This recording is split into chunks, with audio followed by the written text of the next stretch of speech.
حضرت عثمان غنی رضی اللہ تعالیٰ عنہ آپ 18 ذوالحج کو آپ کی شہادت ہوئی۔ حضرت داتا گنج بخش علی حجویری رحمۃ اللہ علیہ آپ اپنی کتاب کشف المجوف میں فرماتے ہیں کہ حضرت عبداللہ بن رباح اور حضرت ابو قتادہ رضی اللہ تعالیٰ عنہ روایت کرتے ہیں کہ ہر بدھوار حضرت عثمان کے گھر کے 40 روز کے محاصرے کے بعد آپ کی شہادت واقع ہونے کے دن ہم آپ کے پاس موجود تھے۔ جب باغی آپ کے دروازے تک پہنچ گئے تھے تو آپ کے غلاموں نے ہتھیار سنبھال لیے۔ حضرت عثمان غنی رضی اللہ تعالیٰ نے فرمایا کہ جو شخص ہتھیار نہ اٹھائے وہ اللہ کی راہ میں میری ملکیت سے آزاد ہے۔ اور ہم لوگ خوف کی حالت میں باہر نکلے تو حضرت حسن بن علی رضی اللہ تعالیٰ عنہ ہمیں راستے میں ملے اور ہم بھی ان کے ساتھ حضرت عثمان غنی رضی اللہ تعالیٰ عنہ کے پاس لوٹ آئے تاکہ جان سکیں کہ حضرت حسن بن علی رضی اللہ تعالیٰ عنہ کس مقصد کے پیش نظر آپ کے پاس آ رہے ہیں۔ حضرت حسن رضی اللہ تعالیٰ عنہ اندر آپ کے پاس آئے تو آپ کو سلام کیا اور اس مصیبت پر اظہار افسوس و ہمدردی کرتے ہوئے عرض کیا کہ اے امیر المومنین، ہم آپ کے فرمان کے بغیر مسلمانوں پر تلوار نہیں کھینچ سکتا اور آپ امام برحق ہیں، مجھے حکم فرمائیے کہ یہ مصیبت آپ سے دفع کر دوں۔ تو حضرت عثمان غنی رضی اللہ تعالیٰ عنہ آپ کو جواباً فرماتے ہیں،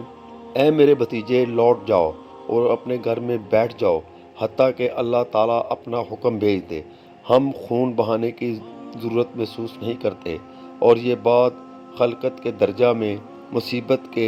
وارد ہونے کے وقت تسلیم و رضا کی علامت ہے۔ جیسا کہ نمرود عین نے آگ بھڑکائی اور حضرت ابراہیم علیہ السلام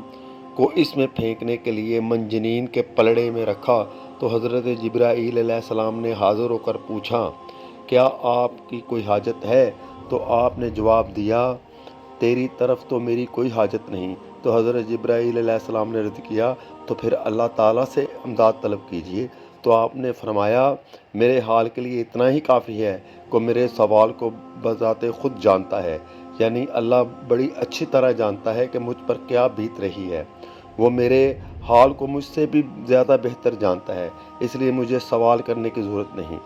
اسے معلوم ہے کہ میری بہتری کس چیز میں ہے۔ پس اس جگہ حضرت داتا گنج بخش علی حجویری رحمۃ اللہ علیہ آپ فرماتے ہیں کہ حضرت عثمان غنی رضی اللہ تعالیٰ عنہ کی بالکل وہی حالت ہے جو منجنین میں حضرت ابراہیم علیہ السلام کی تھی،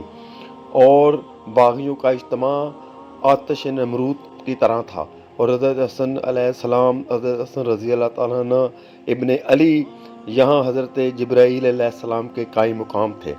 فرق یہ ہے کہ حضرت ابراہیم علیہ السلام نے اس مصیبت سے نجات پائی اور حضرت عثمان غنی رضی اللہ تعالیٰ عنہ اس مصیبت میں شہید ہو گئے۔ حضرت داتا گنج بخش علی حجویری رحمۃ اللہ علیہ فرماتے ہیں، نجات کا تعلق بقا سے ہے اور ہلاکت کا تعلق فنا سے ہے، اور بقا اور فنا کے بارے میں حضرت داتا گنج بخش علی حجویری فرماتے ہیں کہ بقا میں فنا ہے اور فنا میں بقا ہے۔ اللہ کا تبارک و تعالیٰ ہمیں اپنے پیغمبر خدا، محبوب خدا،